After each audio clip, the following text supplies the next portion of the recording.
Inahasa at brutal na pinatay ang isang babaeng trainee doctor sa India.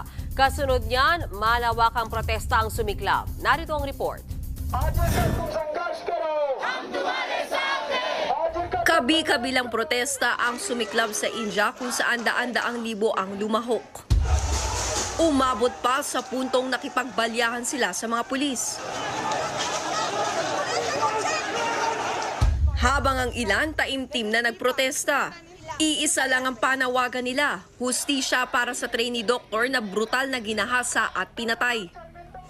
Biyernes nang matulog ang 31 anyos na babaeng trainee doctor sa loob ng seminar room ng Medical College sa lungsod ng Kolkata, matapos ang 36 na oras na trabaho. Pero kinabukasan nakita siyang wala ng buhay, tadtad ng sugat at bali-bali ang buto. Ayon sa mga pulis, ginahasa saka pinatay ang biktima. Isang pulis